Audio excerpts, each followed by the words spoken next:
The Arizona desert burned under a blistering sun. Grandwood Private Circuit, a gleaming altar for the elite where speed was a birthright and the track a stage for their inherited glory. Clara Wynne, a quiet figure in a simple white linen blouse, faded jeans, and a sun-worn canvas hat, stepped into this coliseum of wealth, her battered sneakers trailing dust, her presence an affront to the dynasties who ruled the asphalt. They mocked her as a drifter, sneered at her lack of pedigree, and sabotaged her with a decrepit car to ensure her failure. Nobody knew.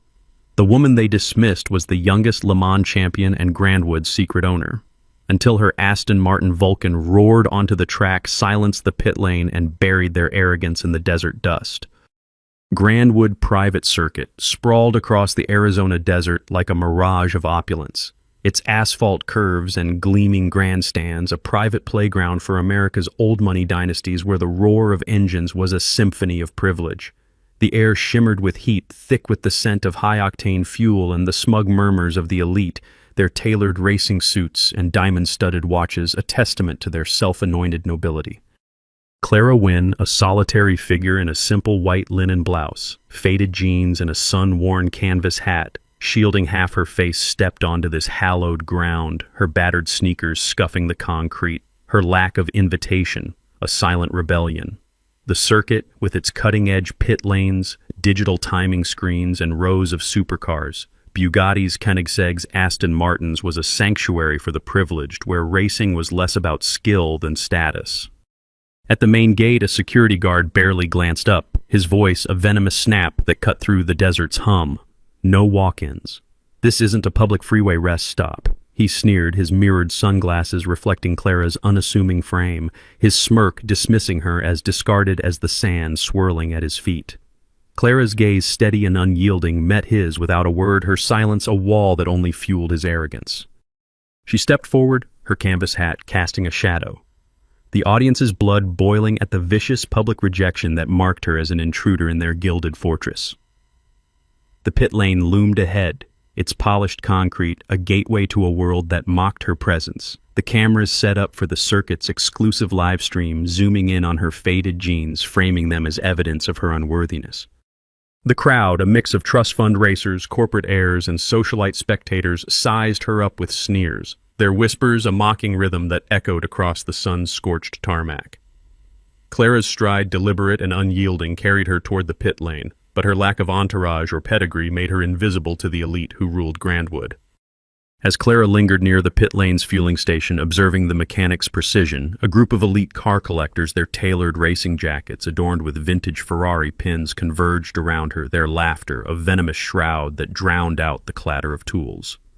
A silver-haired collector with a gold cigarette case stepped forward, his voice a sneering bellow that reverberated across the concrete. "What's this, a roadkill stray thinking she can eyeball our pit crew?" he mocked, waving his monogrammed handkerchief like a flag. "That hat's so tattered it's practically screaming, 'Vagrant!' And those jeans, they're an insult to Grandwood's elegance. This is a circuit for connoisseurs, where we chase immortality, not where you come to gape with your dusty sneakers. You're fouling our track just by loitering here looking like you've wandered in from a scrapyard.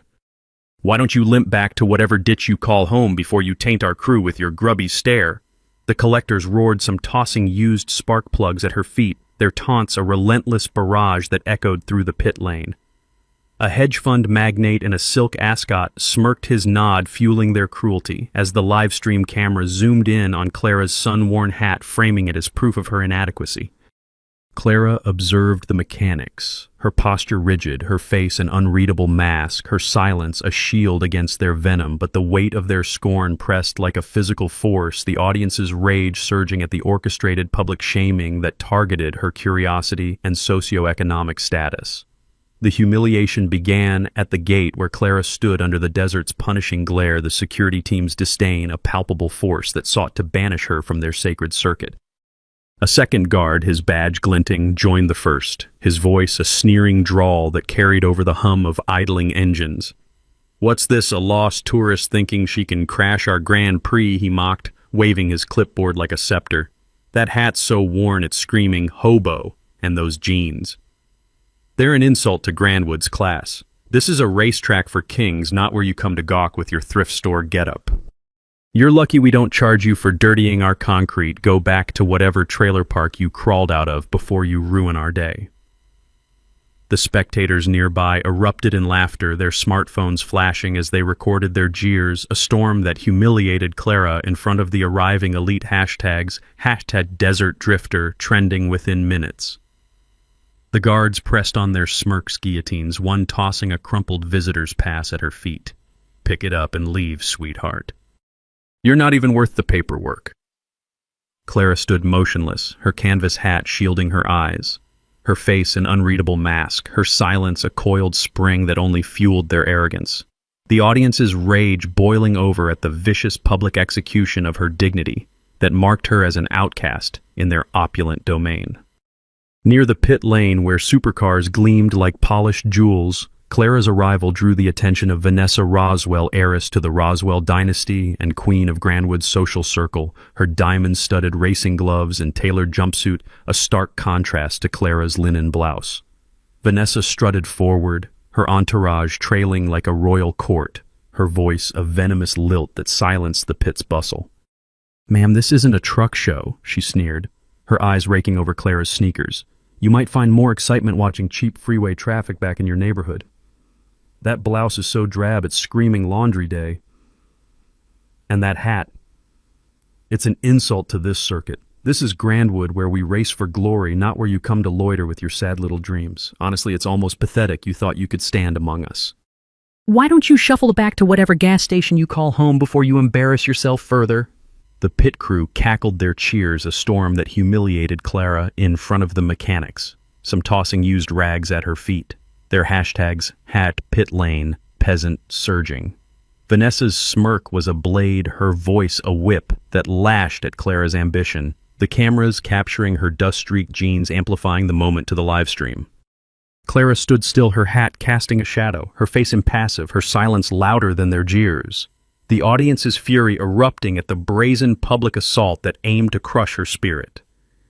While Clara stood near the timing tower to check the day's race schedule, a clique of motorsport influencers, their branded caps and neon sneakers exuding social media clout, surrounded her, their laughter a barbed wire fence that silenced the circuit's hum. A lanky influencer with a diamond-encrusted phone stepped forward, his voice a mocking lilt that carried over the crowd's murmurs. "Oh, honey, are you lost, or do you actually think you can read our schedule?" He sneered, waving his live-streaming phone like a baton. "That blouse is so plain it's screaming nobody, and those sneakers, they're an insult to Grandwood's glamour. This is a track for legends where we set trends, not where you come to dawdle with your sad little hat. You're ruining our vibe just by standing here looking like you've wandered in from a bus stop. Why don't you bolt back to your backwater before you tank our feed with your dreary look?" The influencers roared some flicking energy drink tabs at her feet, their taunts a relentless barrage that echoed through the grandstands. A fashion mogul in a leather racing jacket smirked her nod, fueling their cruelty as the cameras panned to Clara's faded jeans, framing them as evidence of her failure. Clara studied the schedule, her posture unyielding, her face impassive, her silence a fortress against their venom, the audience's fury erupting at the coordinated public assault that targeted her engagement and worth. In the grandstands where the trust fund racers preened for the cameras, Clara's presence drew a vicious onslaught from Julian Haverford, a young heir whose racing pedigree was matched only by his arrogance, his monogrammed helmet glinting under the sun. He approached, tossing a microfiber cloth with casual disdain, his voice a sneering bellow that carried over the crowd's murmurs. "You'd be more useful wiping down windshields than sitting here pretending you belong." He scoffed, the cloth landing in Clara's lap, like scraps tossed to a housemaid. "Those sneakers are so worn they're screaming charity case, and that blouse, it's an insult to Grandwood's style. This is a circuit for champions where we burn rubber, not where you come to daydream with your dusty hat. You're lowering our standard just by breathing our air, lady. Why don't you take your sad little act back to the sticks before you ruin our race with your pathetic presence?" The grandstand roared their cheers, a tidal wave, some flicking bottle caps at her feet, their hashtags #TrackTramp trending alongside #DesertDrifter. Julian's smirk was a guillotine, his voice a whip that lashed at Clara's worth, the cameras zooming in on the cloth in her lap, framing it as evidence of her failure. Clara sat motionless, her hands steady, her face a mask of stone, her silence a fortress against their venom, the audience's rage boiling over at the coordinated public assault that targeted her dignity and place.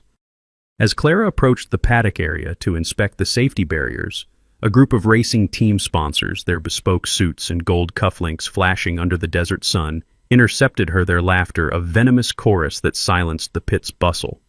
A portly sponsor with a platinum fountain pen stepped forward, his voice a sneering bellow that carried over the roar of warming engines. "What's this a bum thinking she can judge our safety standards?" he mocked, waving his sponsor contract like a weapon. "Those jeans are so worn they're screaming tramp. And that hat, it's an insult to Grandwood's prestige. This is a circuit for titans where we fund champions, not where you come to snoop with your dusty blouse. You're defiling our track just by standing here looking like you've wandered in from a shanty town. Why don't you crawl back to whatever hole you call home before you waste our time with your ignorant gaze?" The sponsors roared, some tossing promotional lanyards at her feet, their taunts a relentless barrage that echoed through the paddock. A tech billionaire in a racing cap smirked his nod, fueling their cruelty as the cameras zoomed in on Clara's canvas hat, framing it as proof of her inadequacy. Clara inspected the barriers, her movements precise, her face a mask of stone, her silence a defiance that went unnoticed. The audience's rage erupting at the coordinated public assault that targeted her scrutiny and worth. The organizers, not content with verbal cruelty, orchestrated a final public execution, offering Clara a courtesy test drive in an aging Lotus trainer. Its paint chipped, its engine dulled by years of neglect, parked mockingly beside rows of gleaming Bugattis and Koenigsegg's. The head organizer, Marcus Drayton, a silver-haired veteran of the racing world, delivered the blow with a smirk, his voice booming over the pit's hum. "Safety first, of course. Though with you, even pressing the gas might be a hazard," he sneered, his racing jacket glinting as he gestured to the decrepit car. "That hat so faded it's screaming nobody buzzed, and those jeans. They're an insult to this track. This is Grandwood, where we race for immortality, not where you come to play pretend with your ragtag look. You're lucky we're even letting you near a car go back to washing dishes before you crash our legacy." The crowd erupted in mock applause, their laughter a storm that humiliated Clara in front of the pit crew, some tossing used gloves at her feet, their hashtags #crash, Clara surging. Drayton's smirk was a blade, his voice a whip that lashed at her competence, the cameras capturing the Lotus's rusted frame, framing it as her doom. Clara approached the car, her blouse fluttering in the desert wind, her face impassive, her silence a coiled spring, the audience's fury peaking at the orchestrated public sabotage that aimed to crush her dream. During a break in this day's activities, as Clara sat on a bench near the hospitality tent to review a circuit map, a group of elite motorsport journalists, their press badges and tailored vests exuding intellectual superiority, gathered around her, their laughter a venomous net that silenced the tense chatter. A balding journalist with a silver pen stepped forward, his voice a sneering bellow that carried over the clink of champagne glasses. "What's this a vagrant thinking she can navigate our circuit?" he mocked, waving his notepad like a scepter. "That blouse is so faded it's screaming pauper. And those sneakers, they're an insult to Grandwood's legacy. This is a track for icons where we chronicle glory, not where you come to scribble with your sad little map. You're tarnishing our story just by sitting here looking like you've wandered in from a landfill. Why don't you slink back to whatever alley you call home before you ruin our coverage with your pathetic presence?" The journalists roared, some tossing crumpled press notes at her feet, their taunts a relentless barrage that echoed through the tent. A media tycoon in a silk scarf smirked her nod, fueling their cruelty as the camera zoomed in on Clara's worn hat, framing it as proof of her failure. Clara reviewed the map, her posture rigid, her face impassive, her silence a shield against their venom, the audience's fury erupting at the coordinated public assault that targeted her study and worth. As Clara climbed into the Lotus, the organizers ensured her failure, discreetly tampering with the car's throttle response and tire pressure to make it sluggish and unstable. The pit crew, complicit in the sabotage, fed her false telemetry data through the headset, their voices dripping with mockery. "Don't stall it, sweetheart," one sneered as the car lurched onto the track, its engine coughing under the strain. The grandstand roared with laughter, Vanessa shouting, "Is she racing or just sightseeing?" as Clara struggled to control the sabotaged vehicle, the car fishtailing on the first turn. The timing screens flashed abysmal lap times, the crowd's jeers, a tidal wave, their smartphones live streaming the spectacle hashtags, #slow Clara trending alongside, #pit lane peasant. Drayton leaned into the mic, his voice booming. Looks like our guest needs a tow truck. After the sabotage test drive, as Clara gathered her belongings to leave the pit lane, a group of high society spectators, their designer sunglasses and cashmere shawls exuding aristocratic disdain, blocked her path, their laughter a venomous chorus that silenced the circuit's hum. A willowy matron with a pearl-encrusted clutch stepped forward, her voice a sneering lilt that carried over the departing crowd's murmurs. What's this a failure thinking she can exit our circuit with any shred of pride, she mocked, waving her clutch like a royal decree. Those jeans are so tattered they're screaming beggar. And that hat. It's an insult to Grandwood's class. This is a track for the elite where we celebrate champions, not where you come to crash with your sad little dreams. You're polluting our air just by lingering here looking like you've wandered in from a homeless camp. Why don't you vanish back to whatever slum you call home before you ruin our day with your disgraceful exit? The spectators roared, some tossing cocktail napkins at her feet, their taunts a relentless barrage that echoed through the pit lane. A venture capitalist in a bespoke suit smirked his nod, fueling their cruelty, as the cameras zoomed in on Clara's dust-covered sneakers, framing them as proof of her defeat. Clara shouldered her belongings, her movements deliberate, her face a mask of stone, her silence a fortress against their venom, the audience's fury erupting at the coordinated public assault that targeted her departure and worth. The next day, Grandwood buzzed with anticipation for the private Grand Prix media crews swarming the circuit as the elite corporate tycoons, socialites, and racing dynasties gathered in their tailored suits and diamond jewelry, their egos as polished as the supercars lining the pit lane. The tarmac shimmered under the desert sun, the air thick with the scent of wealth and the hum of exclusivity, the crowd oblivious to the reckoning about to unfold. Suddenly, a low, guttural growl shattered the morning calm. Not the whine of their over-polished toys, but a sound that threatened a primal roar that silenced the pit lane. From the horizon, slicing through the dust, came an Aston Martin Vulcan AMR Pro, a ghost from a league beyond their comprehension, unlisted, uninvited, unmatched. It drifted into the pit like a predator circling prey. Each movement measured each millimeter, deliberate, its carbon fiber body gleaming like a blade. The gull-wing door lifted, and the laughter died. Clara Wynne stepped out her racing suit, a sleek testament to her authority. Her canvas hat replaced by a helmet dangling at her side, her expression colder than the Vulcan's titanium frame. From the VIP gallery, Edward Langley, the silver-haired chairman of Grandwood, descended his steps, slow but thunderous, his presence a storm that silenced the crowd. He approached Clara and bowed, not a gesture of politeness but of profound respect, his voice booming across the circuit. Welcome, Clara Wynne, the youngest woman to ever win Le Mans 24H, and, as of this morning, the majority owner of Grandwood Circuit. As a retired Formula One champion whose victories had defined an era emerged from the VIP stands, his presence a thunderclap that silenced the pit lane. His voice, a resonant proclamation that shattered the remnants of the crowd's scorn. Clara Wynne, your mastery of the Vulcan is a testament to unrivaled skill, a legacy that redefines racing. He declared, his eyes fixed on her helmet, now a symbol of her sovereignty. The FIA will honor you with a Lifetime Achievement Award for your contributions to motorsport.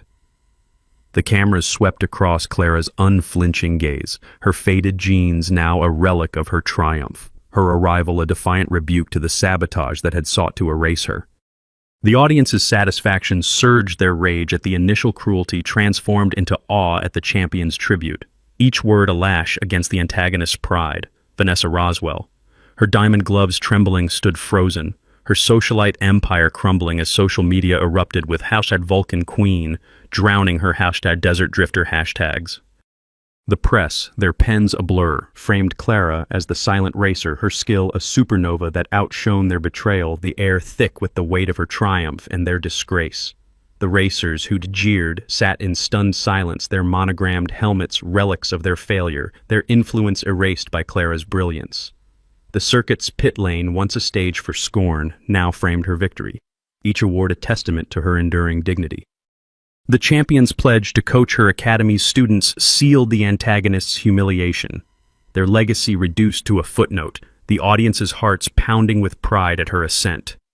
Clara turned toward the organizers, her voice calm, colder than steel, each word a guillotine that severed their arrogance.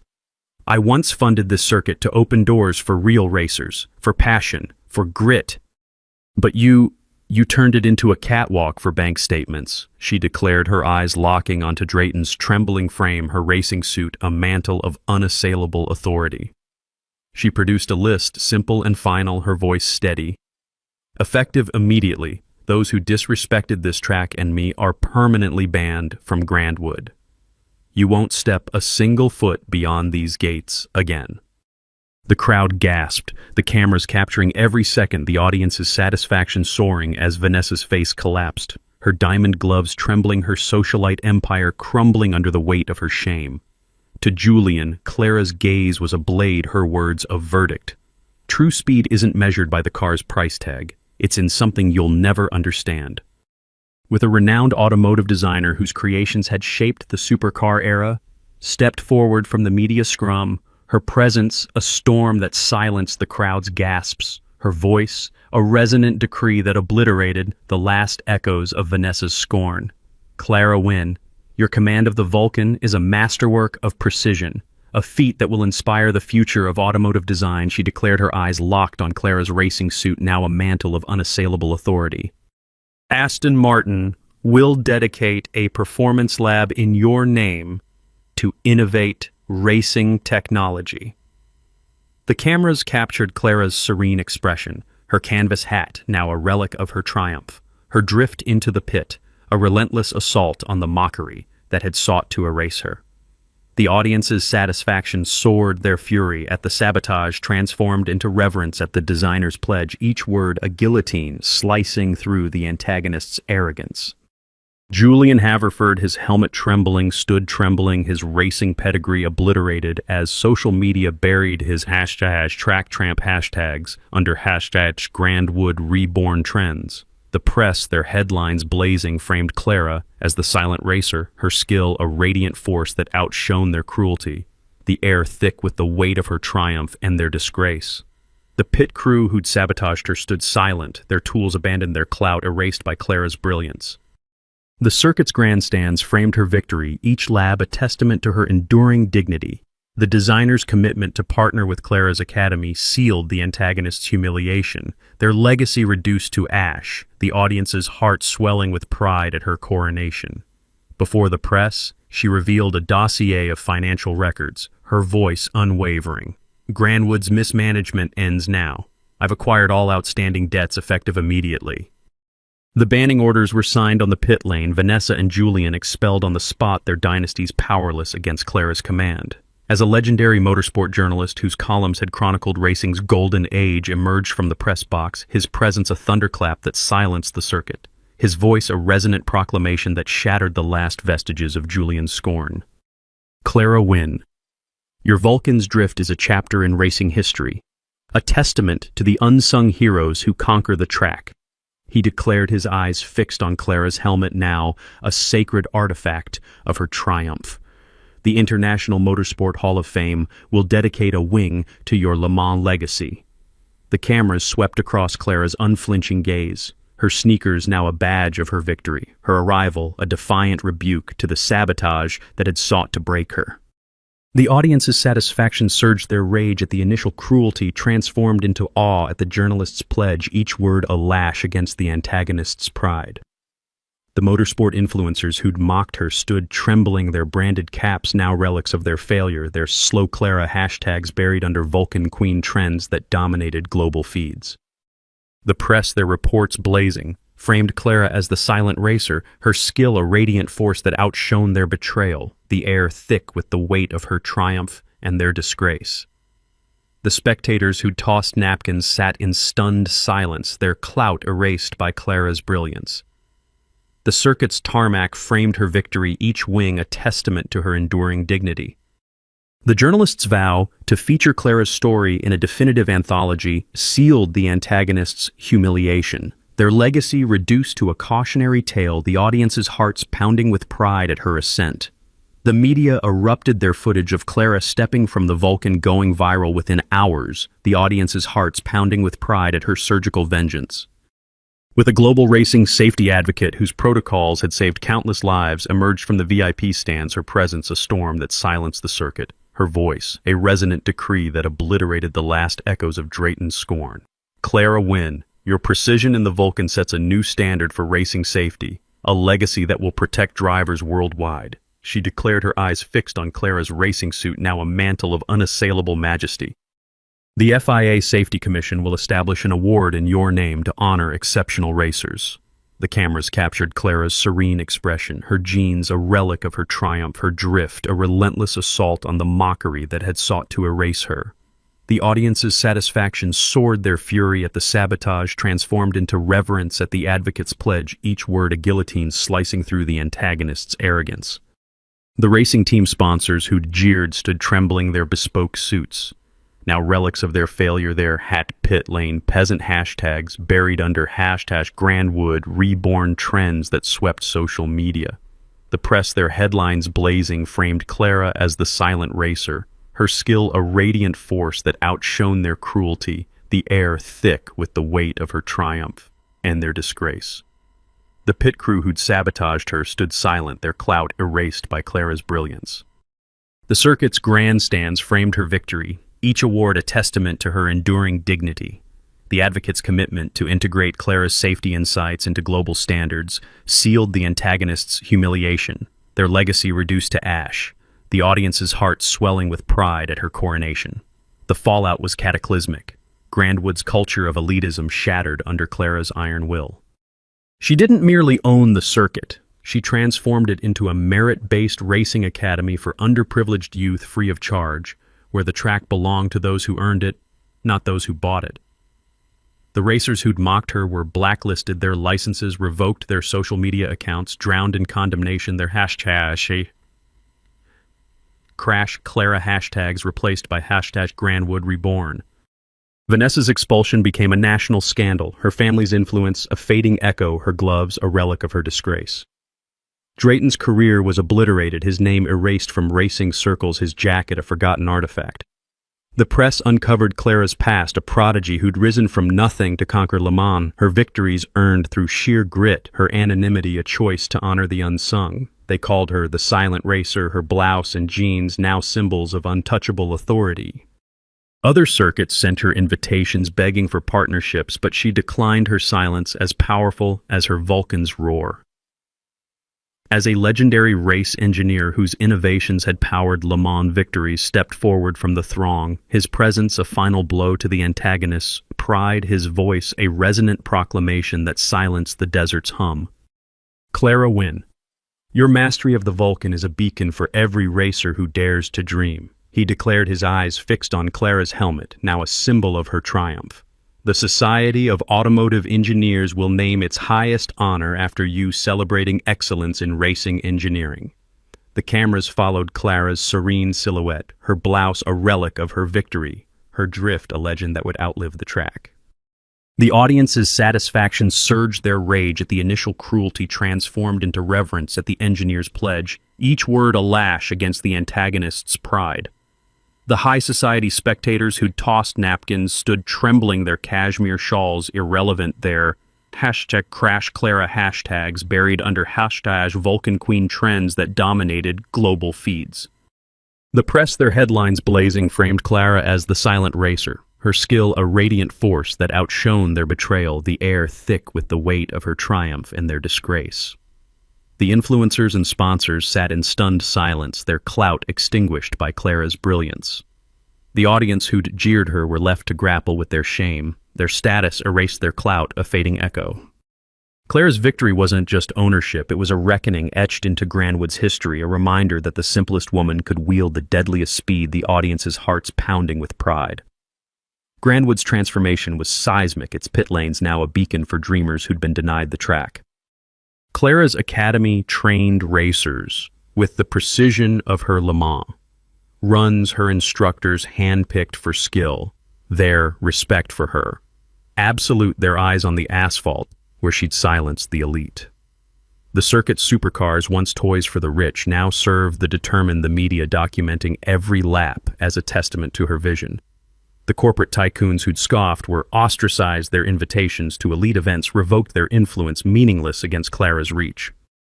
The influencers who'd filmed her crash faced a social media storm, their accounts suspended, their clout buried under #VulcanQueen trends.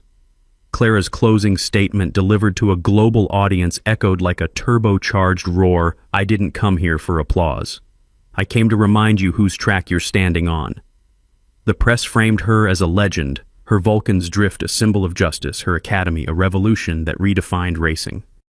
The audience's satisfaction soared, their rage at the initial cruelty transformed into reverence for her triumph, each word a testament to her enduring dignity. The Arizona desert, once a backdrop for privilege, now framed her empire, where Clara's victory stood as an unassailable truth. Clara Wynne doesn't need spotlights. She lets engines speak. She lets silence humiliate. Like, share, comment, subscribe, because next time they mock a simple woman, she might be the one writing the rules you're too slow to follow.